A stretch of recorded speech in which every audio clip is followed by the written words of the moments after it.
Eu não sei vocês, mas eu conheci as Tartarugas Ninja no final dos anos 90, começo dos anos 2000, com aquele filme magnífico e animatrônico, não critica, porque eu gosto, e as animações também que tinham ali na televisão. Só que sim, mesmo conhecendo isso, jogando videogame, eu sempre admirei as Tartarugas Ninja, mas o que eu acho que vai me fazer me tornar um fã verdadeiro é isso aqui. As Tartarugas Ninja nasceram nos anos 80, pelas mãos de Kevin Eastman e Peter Laird. Os dois eram amigos e começaram a fazer ali uma obra como uma sátira mesmo do universo de super-heróis e acabaram criando esse fenômeno aí que são essas tartarugas adolescentes mutantes ninja, que é um nome não tão usual assim, mas que pô, é bem legal.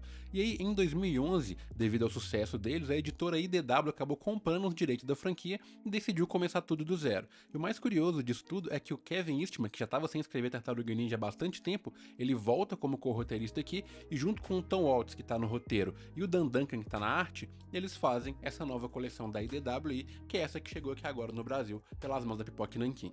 Vamos falar um pouco desse quadrinho aqui, que pra mim tá um absurdo de beleza. Essa parte da lombade dele aqui, ó, que faz referência a Tsuka, que é aquela parte de baixo da katana japonesa, isso é belíssimo. Isso aqui na estante, cara, vai ficar maravilhoso quando eu tiver, sei lá, 6, 7 edições, que eu espero ter condições de comprar. Mas falando desse volume aqui, ele reúne as 12 primeiras edições publicadas pela IDW dos Estados Unidos, mais 5 histórias extras, uma para cada nome de Tartaruga Ninja: Rafael, Michelangelo, Donatello, Leonardo e, por fim, Splinter. Além de ter uma história complementar aqui que faz referência aos 30 anos de Tartarugas Ninja. Entrando no início da história, aqui a gente vai começar com algumas informações que são bem diferentes com aquilo que a gente já está acostumado. A história se inicia com uma batalha entre as tartarugas e um personagem novo, um gato caolho chamado Rob. E aí que a gente repara algumas coisas diferentes já. A primeira delas é que tem 3 tartarugas ao invés de 4 ali nessa batalha. E assim como nas HQs originais, todas elas estão usando a fita vermelha nos olhos, e não aquelas cores características que a gente já conhece. E aí a gente vai reparar que a tartaruga que está faltando é justamente a tartaruga que sempre usou. Sempre não, né? Mas que a gente conhece por usar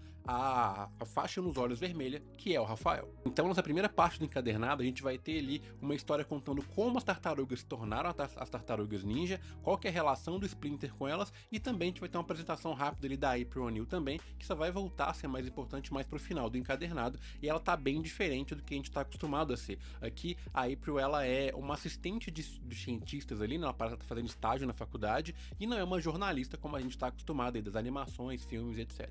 E aí, em determinado momento da história, a gente vai ter uma ruptura, uma divisão ali de linha de narrativa, onde a gente vai ver as tartarugas procurando o Rafael e o que o Rafael tá arrumando ali, o que tá acontecendo com ele, que ele não tem memórias e tal, e ele só vaga pelas ruas ali da cidade onde eles habitam.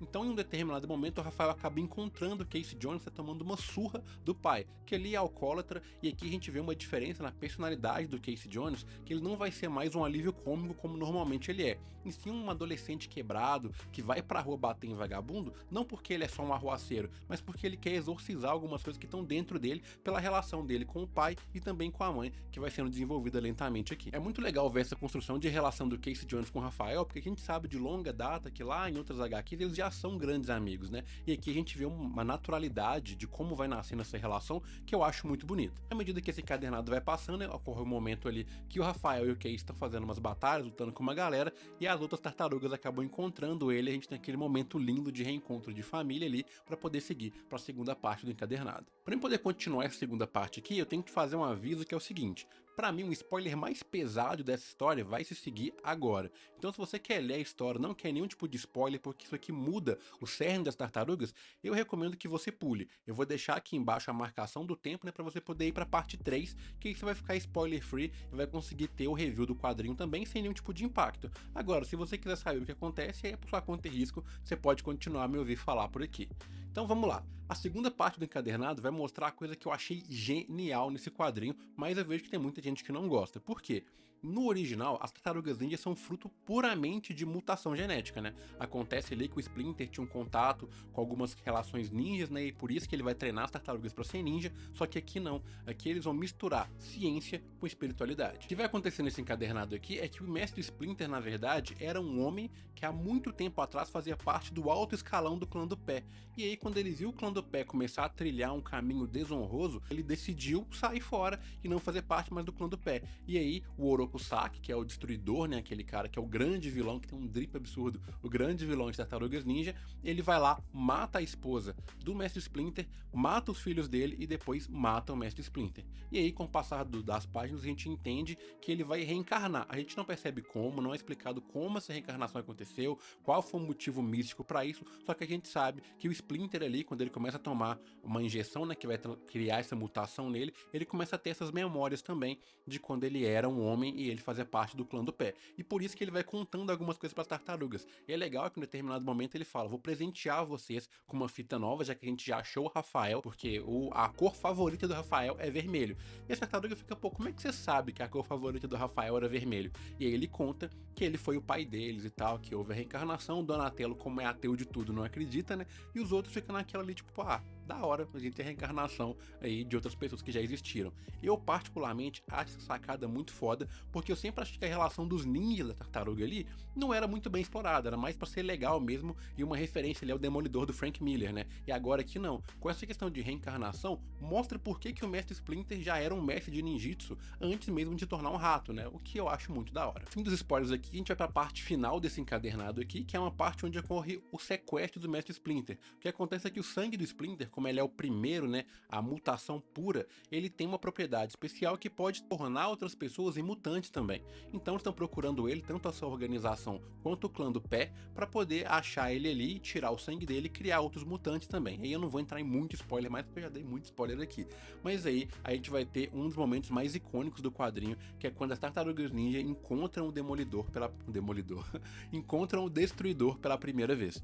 Tem uma batalha do Mestre Splinter com alguns soldados do clã do pé também, que mostra por que o Mestre Splinter é o meu ninja favorito, tá ligado? Esse cara é muito bravo. Esse cara não, né? Porque ele é um rato, mas ele é um rato muito sinistro. E aí, a gente vai ter a finalização desse encadernado aí com essa batalha entre as Tartarugas Ninja mais Splinter, Casey Jones e os Dragões Púrpuras, que aparecem aqui também numa menção, contra o clã do pé. É muito interessante, essa primeira parte da história é fascinante, eu gostei muito, é uma leitura muito fluida, ela é muito rápida. Os capítulos que eu mencionei anteriormente, né, que levam o nome das tartarugas, eles são capítulos que tem uma arte diferente, não é o Dandan que está trabalhando nelas, mas é uma arte que adapta muito bem para a personalidade de cada tartaruga. Cada uma dessas histórias, ela vai desenvolver bem a característica dessa tartaruga, até o próprio Michelangelo, que a gente entende que é bobão, que é o alívio cômico, aqui ele tá mais profundo, ele tá mais denso, e mostra que ele só é um adolescente frustrado que quer viver a vida ao máximo e ele não pode pelas condições que ele tem, o que torna ele muito mais humano apesar dele ser mutante, o que eu achei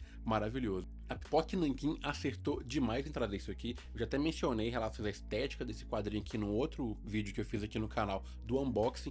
É uma das minhas leituras mais divertidas do ano, não posso dizer que é a melhor, mas é uma das mais divertidas, super coesa, super precisa. Ela é bem mais profunda e sombria do que as histórias mais bobinhas de Tartaruga Ninja. Não chega a ser um último Ronin em nível de peso, né? Eu acho que nem é a proposta, até porque o último Ronin foi escrito bem depois disso aqui, mas aqui a gente vê um caminho muito sólido para as Tartarugas Ninja. E eu particularmente pretendo ler todas. Eu não consigo encontrar nenhum ponto negativo desse quadrinho, eu só consigo ver pontos positivos, o que pode ser porque eu esteja emocionado, enviesado, porque eu terminei de ler há pouco tempo, pode ser, mas é porque sinceramente eu acho um quadrinho muito bom.